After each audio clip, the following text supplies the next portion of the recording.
Good morning and welcome to Dartmoor and another capture to print video. This morning I've come to Great Links Tor, a location that I've never shot at sunrise before because I wanted to capture a new image because I've got some new paper from Fotospeed. So when I get a new paper, I always like to have a fresh new image to try it out on.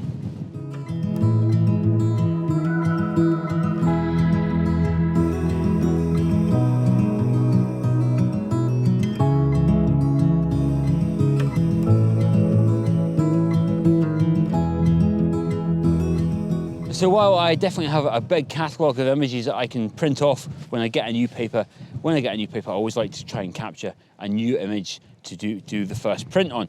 So I've come to Great Links Tor. It's one of the highest points in Dartmoor. I think it's about 586 metres. It's a bit of an effort to get here, I have to admit. It's a 45-minute walk up from the car park, all uphill, and it is bitterly cold. The weather has changed considerably on Dartmoor over the last couple of days. A lot gone is the mild, cloudy weather, and it's been replaced with sort of clear blue skies and a very, very cold temperature.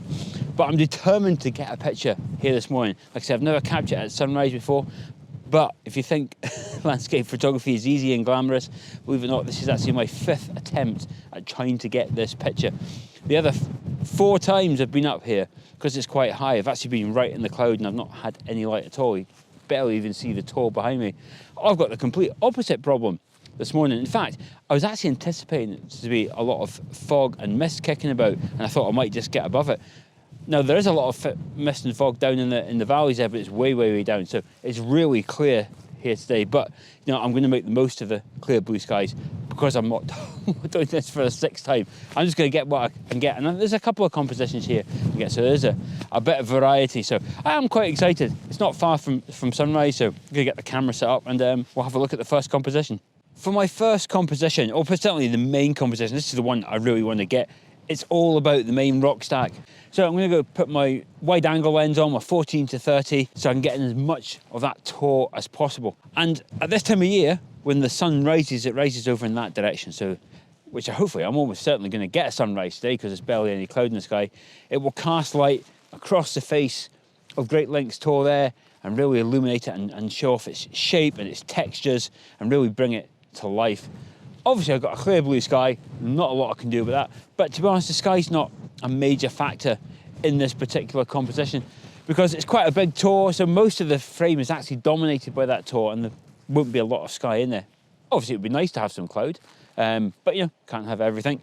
And then down below there, so I'm going to go quite close to this edge. Need to be careful, it's quite slippy underfoot. I've got some grasses down there which are gently blowing in the wind. Well, I say gently, they're moving about in the wind. So that's my principal composition.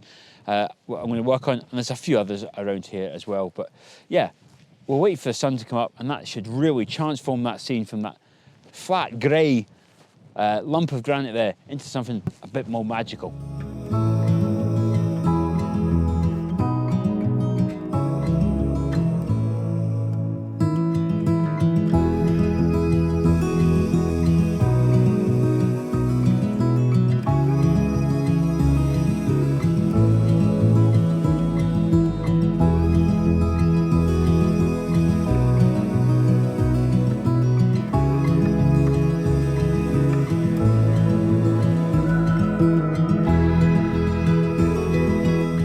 So I'm going to go home now, going to process those images and do obviously the most exciting thing, which is to make some prints. I'm really excited about using this new Fotospeed paper as well. So that's what I'm going to do now. I'm going to go and warm up because it is freezing up here. So I'll see you back home, where it's going to be nice and warm, and I'll have a cup of coffee. See you in a bit.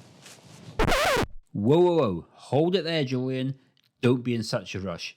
I was actually just about to start heading down back to the car when I turned around and had a look, and I could see this big bank of cloud coming over towards me. It was coming out of nowhere, but as it approached, it completely changed the dynamic of the scene and the way I visualised what I was looking at.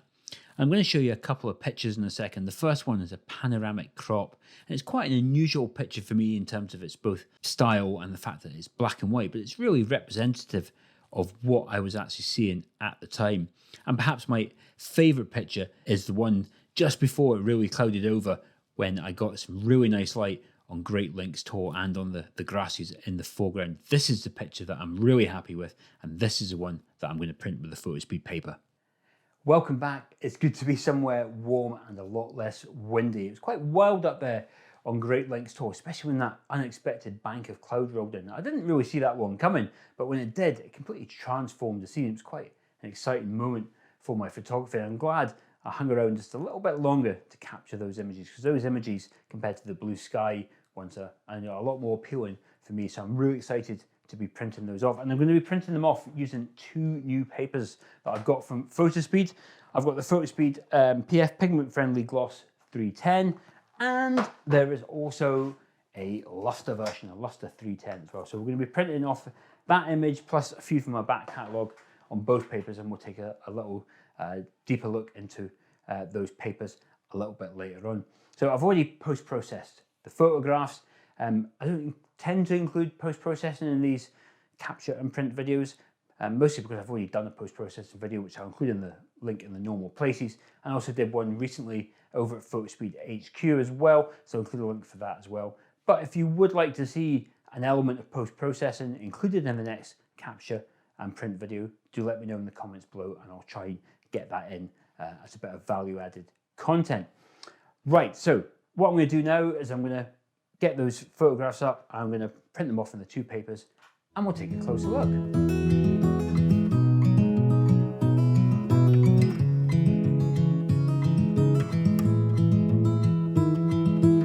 Wow, I have to admit that making the print, hitting that print button, is still the most exciting part of the photography adventure.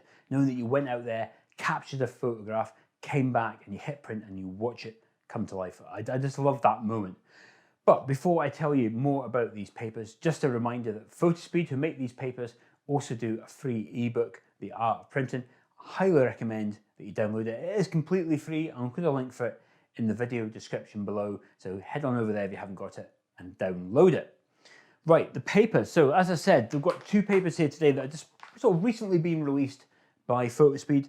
This is the pigment friendly PF Gloss 310, and I've also got the Lustre version here as well. As you can probably guess, one is a highly gloss paper and the other one is a kind of semi-gloss Lustre paper. Now, where these papers fit into the range is that you've got your kind of everyday photo print papers, which you're doing for perhaps for high volume or stuff that you don't need to archive. And then you've got your fine art papers like your platinum burritos. So where these papers tend to sit in is to give you somewhere that sits between the everyday printing and the fine art papers, but it also gives you a little bit of weight at 310 GSM as well. So why don't we have a look at the prints that I've made, and we'll have a look at how some of the images look different on each of those papers. Okay, let's take a look at that photograph that I captured there in the video. Now this is printed on the gloss paper. As you can see, there's quite a bit of reflection there, but that's to be expected from a highly gloss paper like this. But equally, even if you're not necessarily a fan of gloss papers, I really like the way this photograph has come out.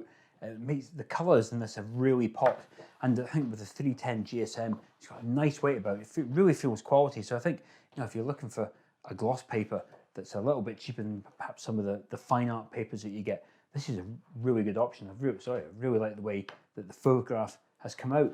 Equally, here it is on the Lustre paper, slightly less of a sheen there, as you can see, and this is also a really good option as well.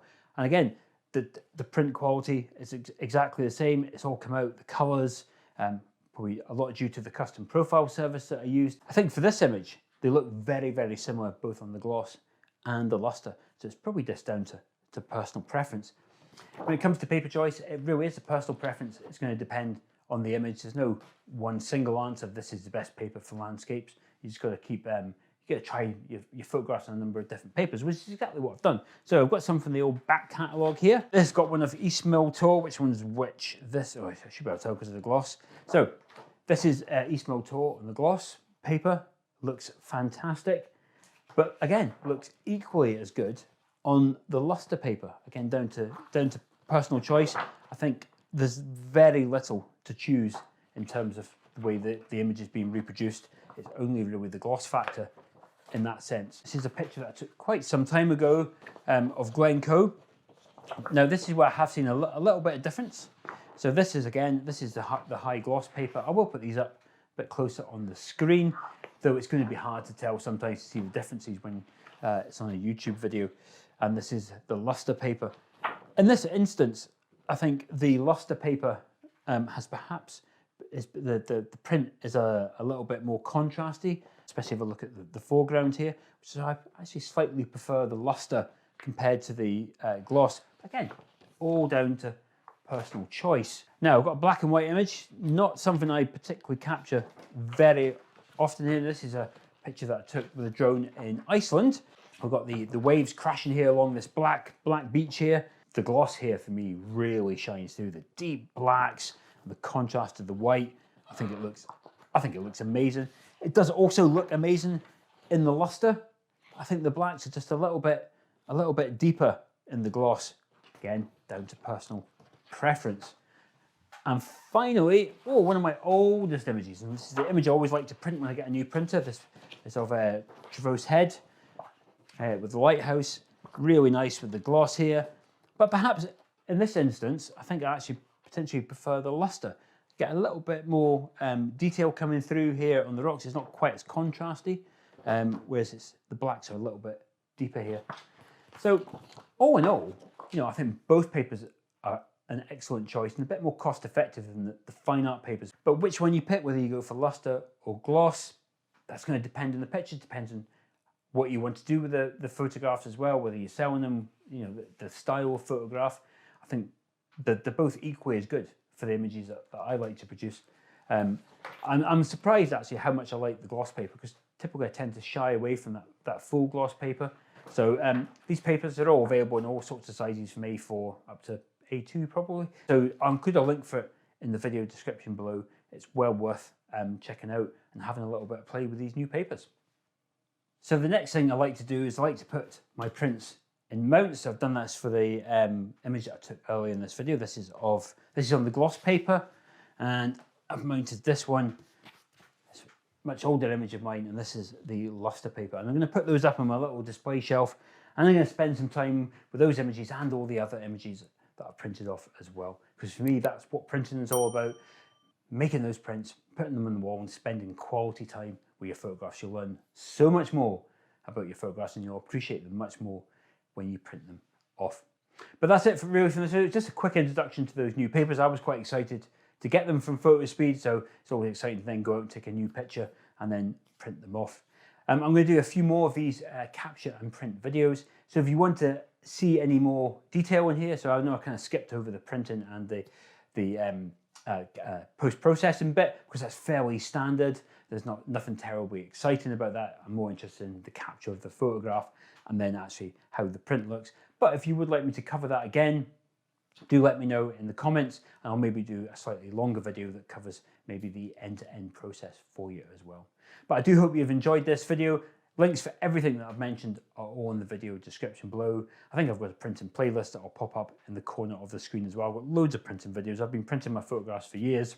It's something I love to do, as hopefully I'm communicating to you. So please do take the time to check that out. But other than that, I shall see you in the next video. Thanks again.